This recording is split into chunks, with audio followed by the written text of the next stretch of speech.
Hello everyone, welcome back to our channel Hilbert physics academy. तो कैसे हो आप सभी लोग?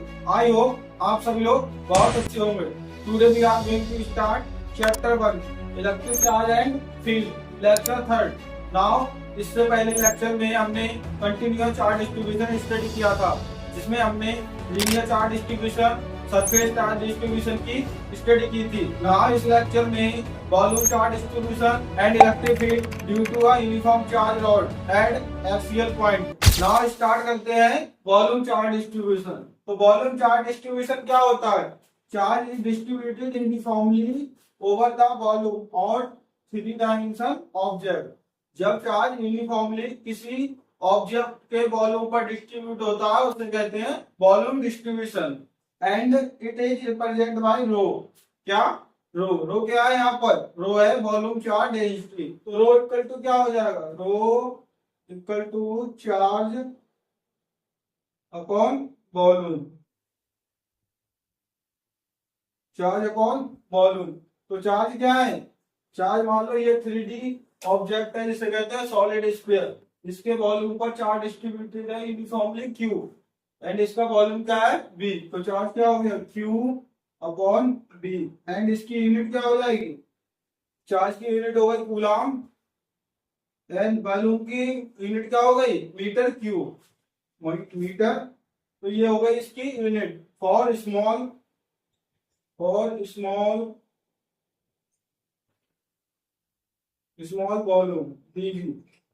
और स्मॉल वॉल्यूम dv के लिए क्या हो जाएगा? रो dq अपॉन dv। मान लिया इसका कोई ये थोड़ा वॉल्यूम ले लिया जिसे कह दिया dv, एंड इस पर चार्ज कितना हो जाएगा? फिर चार्ज हो जाएगा dq। तो यहाँ से आ गया रो बराबर rho equal to dq upon dv। अगर dq निकालें तो यहाँ पर dv की तरह मल्टीप्लाई हो जाएगा। dq इक्वल टू क्या हो जाएगा? रो dv। ये हो गया हमारा volume charge distribution. Now next point है electric field along axis of uniform charge rod. तो हमें इलेक्ट्रिक फील्ड फाइंड करनी होगी एक यूनिफॉर्म चार्ज रॉड की वजह से किसी पॉइंट P पर।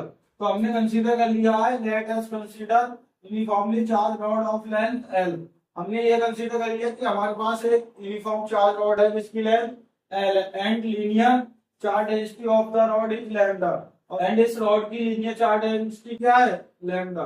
इसकी चार्ज डेंसिटी क्या है? Lambda. Now we have to find electric field at point P। तो हमें इलेक्ट्रिक फील्ड फाइंड करनी होगी at point P which is placed at distance a from rod, जो रॉड से ए डिस्टेंस पर प्लेस्ड है। तो हमें पता है field due to a point charge क्या होती है? इलेक्ट्रिक फील्ड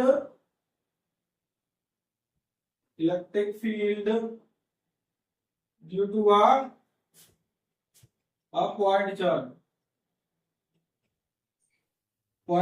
क्या होती है? E equal to K Q upon R square. क्या होती है? के क्यू अपॉन आर स्क्वायर। तो हमने सबसे पहले इस पे P पर इलेक्ट्रिक फील्ड फाइंड करने के लिए एक स्मॉल लेंथ एलिमेंट ले लिया जिसकी लेंथ है ds एंड जिस पर चार्ज है dq, और जो पॉइंट P से s डिस्टेंस पर प्लेस्ड है। तो फॉर स्मॉल dq के लिए इलेक्ट्रिक फील्ड निकालेंगे तो क्या हो जाएगा? डी इक्वल टू के dq अपॉन आर स्क्वायर, यानी कि पॉइंट के बीच की दूरी क्या है यहाँ पर? x। तो क्या हो जाएगा? x square upon x square. ठीक। और हमें पता है कि लीनियर चार्ज डेंसिटी क्या होती है? हमें यहाँ पर dq की वैल्यू लगानी होगी। तो हमें पता है लीनियर चार्ज डेंसिटी होती है lambda equal to charge upon length. यदि स्मॉल dq के लिए निकालें तो क्या हो जाएगा? dq अपॉन dx, क्योंकि हमने ये बहुत स्मॉल डिस्टेंस एलिमेंट, तो क्या है? df। तो यहाँ से dq क्या हो जाएगा? ds की लैम्डा में मल्टीप्लाई हो जाएगी। तो dq इक्वल टू क्या हो गया? Lambda df। इसको यहाँ पर पुट कर दो एंड इंटीग्रेशन करो दोनों साइड। तो e डी इक्वल टू के डी क्यू की जगह क्या रख देंगे हम? Lambda ds। तो lambda dx upon x square, और इसकी लिमिट रख दो। लिमिट कहां से कहां तक हो, a to a plus L, a to a plus L, integration both side, integration both side, दोनों तरफ इंटीग्रेशन कर दो। तो यहाँ से क्या हो जाएगा, ये ds क्या है, नेट रखनी फिर इंटीग्रेशन क्यों किया, क्योंकि ये छोटे छोटे एलिमेंट को इंटीग्रेशन जोड़ देगा, जिससे net electric field point P पर निकल आएगा। तो यहाँ से आ गया ई, लैम्डा यहाँ से कांस्टेंट है तो के लैम्डा बाहर आ गया, बचा क्या अंदर, a plus l dx upon x square. इसका क्या करो, इंटीग्रेशन। इसका इंटीग्रेशन क्या होगा, 1 एक्स स्क्वायर का इंटीग्रेशन होता है के लैम्डा, इसका होता है माइनस का 1 एक्स, माइनस 1 एक्स, और लिमिट कहां से बात, ए प्लस एल, ये लिमिट पुट करो, के लैम्डा अपर लिमिट, तो अपर लिमिट क्या है, -1 अपर लिमिट ए प्लस एल, यानी कि ए plus L minus low limit, तो ये माइनस और ये minus, minus minus plus 1/a।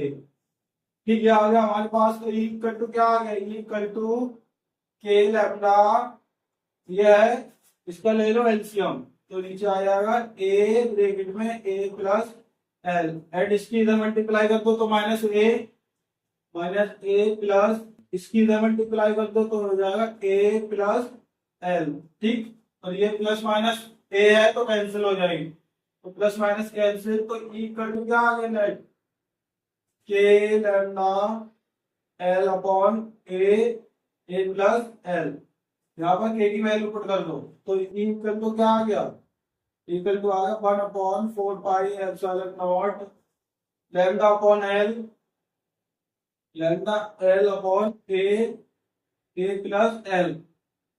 तो ये भी इलेक्ट्रिक फील्ड आ गया पॉइंट पी पर in terms of linear charge density. अब यहाँ पर अगर हम क्यू की टर्म्स में लाए तो यहाँ पर लैम्डा की वैल्यू पुट कर दे, तो यहाँ लैम्डा की वैल्यू पुट करो तो ई इक्वल टू क्या आ जाएगा, 1/4 पाई एप्सिलॉन नॉट लैम्डा की जगह क्या आ जाएगा, Q upon L into L, ये क्या है अपॉन में ए प्लस एल, और ये वाला एल से एल कैंसिल, तो क्या आ गया, फाइनल आ गया E equal to 1/4 pi epsilon naught Q